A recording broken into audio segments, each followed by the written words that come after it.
da ITEC Lauro Gomes, e essa é uma apresentação sobre a camada de ozônio.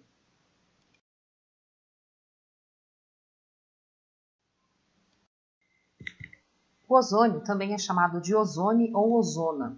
Ele é um gás atmosférico azul que, como vimos, quando presente na troposfera, constitui um sério poluente. Porém, quando está na estratosfera, ele torna-se protetor para os habitantes da Terra.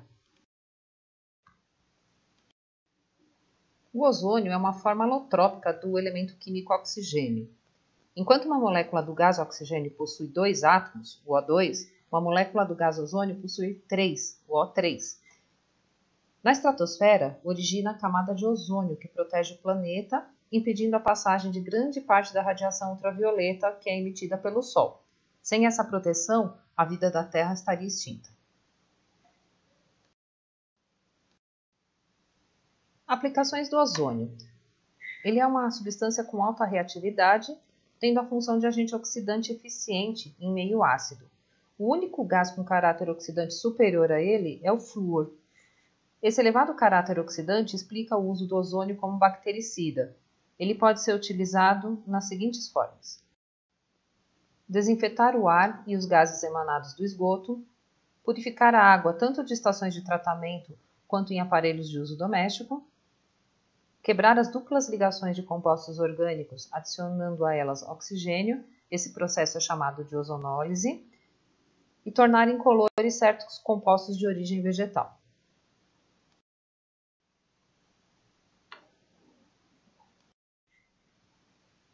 Além das aplicações como desinfetante, o ozônio também é utilizado na medicina, como demonstrado nesses processos na figura abaixo.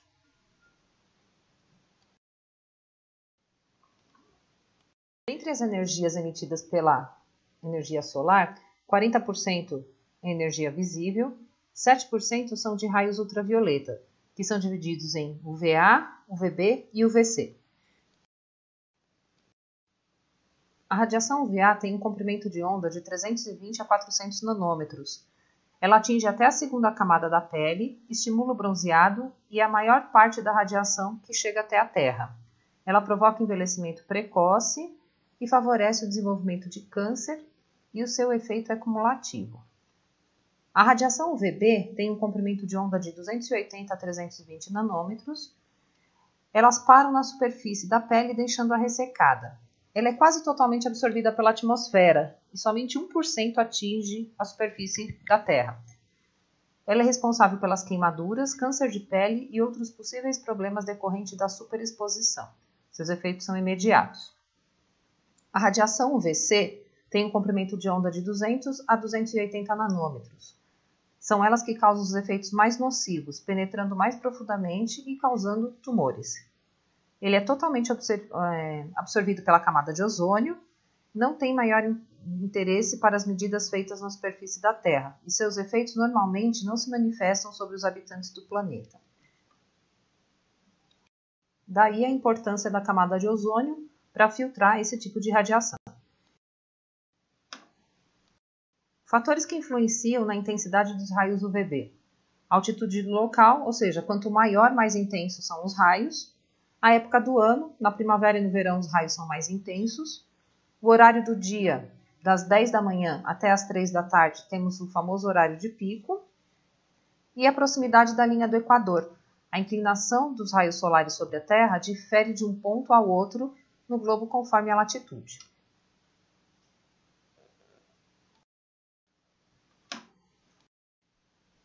A camada de ozônio está situada na estratosfera. Ela tem entre 20 a 35 km de altitude. Aliás, ela está a 20 a 35 km de altitude. E ela tem uma espessura de cerca de 15 km.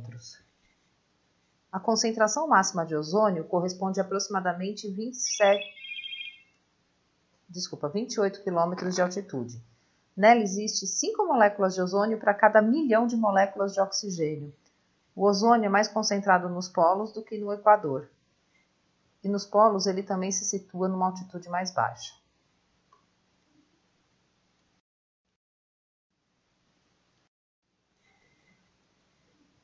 Formação do ozônio, ciclo de Chapman.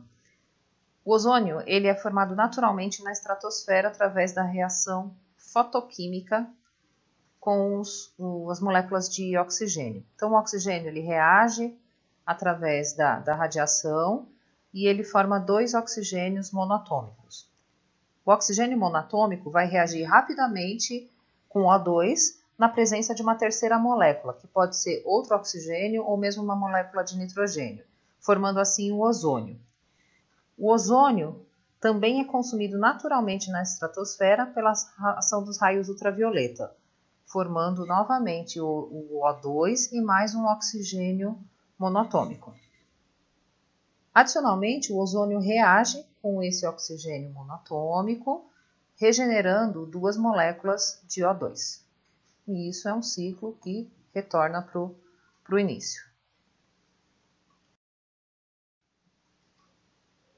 Aqui o processo resumidamente, o O2 através da radiação formando dois oxigênios monatômicos, o oxigênio monatômico reagindo com o oxigênio na presença de outra molécula, formando o O3. O O3, na presença da radiação, forma um oxigênio monatômico e uma molécula de O2.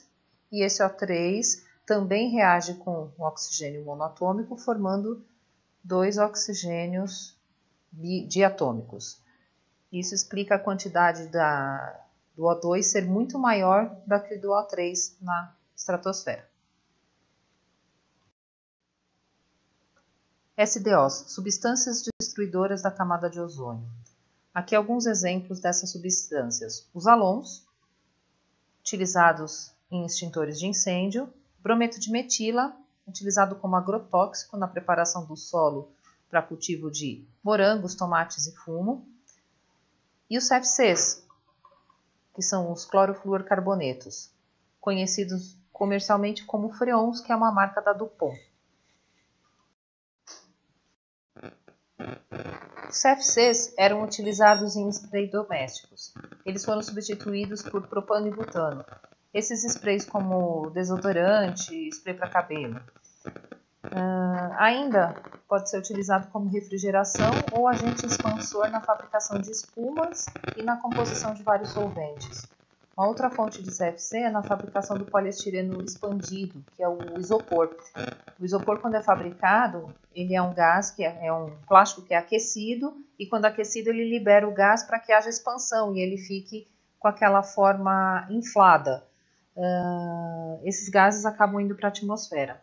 Nos países como, por exemplo, na União Europeia, eles não aceitam nenhum tipo de embalagem com isopor, pois sabem que na fabricação provocou a emissão de CFCs.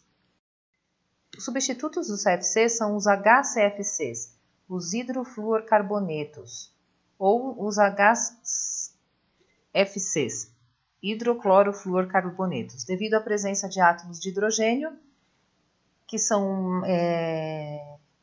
menos estáveis na hora de se decompor para a estratosfera. Nos aparelhos de refrigeração, eles vêm sendo substituídos pelos gases ecológicos, conhecidos como SUVA.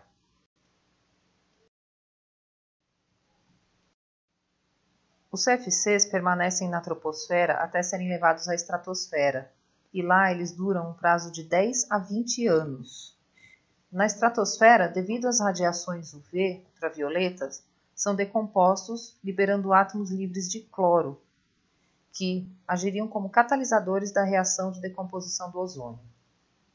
Como o átomo de cloro é integralmente recuperado no final, ele pode decompor outras moléculas de ozônio. Estima-se que cada átomo de cloro pode decompor cerca de 100 mil moléculas de ozônio na estratosfera. Aqui nós temos a reação. O cloro reagindo com o ozônio, formando esse óxido de cloro e o gás oxigênio. Esse óxido de cloro reage também com oxigênio monatômico, formando mais cloro e gás oxigênio. Esse cloro retorna então lá para o início e continua destruindo a camada de ozônio.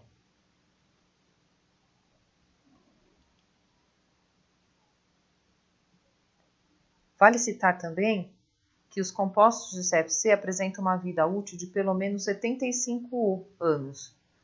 Já houve descarga suficiente desses gases na atmosfera para reagir com o ozônio por quase 100 anos.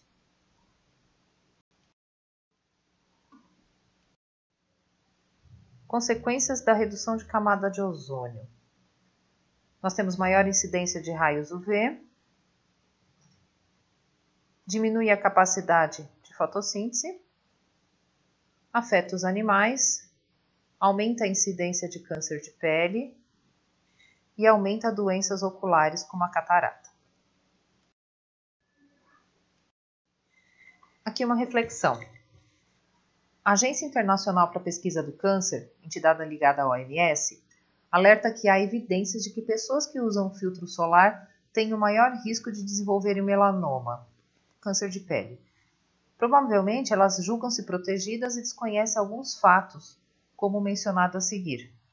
Os fabricantes de filtros solares, em todo o mundo, testam seus produtos para determinarem os níveis de FPS, fator de proteção solar, usando como referência a aplicação de 2 mg por centímetro quadrado de pele. Porém, normalmente as pessoas aplicam entre 0,5 mg a 1,5 mg por centímetro quadrado. Portanto, abuse do protetor e dê um desconto em relação ao fator de proteção solar utilizado de acordo com a sua economia. Então, aqui nós temos uma tabela para escolher o tipo de pele de acordo com a forma que a pele queima, como ela se bronzeia, a cor dos cabelos, dos olhos e a cor da pele sem exposição ao sol. E o fator recomendado de acordo com o índice ultravioleta do dia. Então, o tipo de pele em cima, 1, 2, 3 ou 4, e como está a radiação solar do dia, para ver qual é o fator mais indicado para essa pessoa. Dicas e precauções. Evitar os raios solares entre 10 e 15 horas. O fator de proteção solar só se refere ao UVB. Veja se o filtro também barra os raios de UVA. Para o dia a dia, use no mínimo um fator de proteção solar 15, use em abundância. Os protetores devem ser aplicados 30 minutos antes da exposição ao sol e reaplicados a cada 1 hora, no máximo 2. Cuidados com os produtos importados europeus. O fator de proteção solar 30 de um filtro europeu equivale a um fator de proteção solar 15 de um protetor solar brasileiro, ou importado dos Estados Unidos. Nos dias nublados, 80% dos raios chegam à Terra, por isso o protetor continua indispensável. As roupas deixam 30% da radiação penetrar. Prefira um hidratante com filtro solar ou passe-o antes do protetor. Poupe os olhos usando óculos escuros com proteção UV. As crianças merecem uma atenção especial, pois os efeitos do sol são cumulativos. Use chapéu ou boné, que protegem o rosto e os cabelos.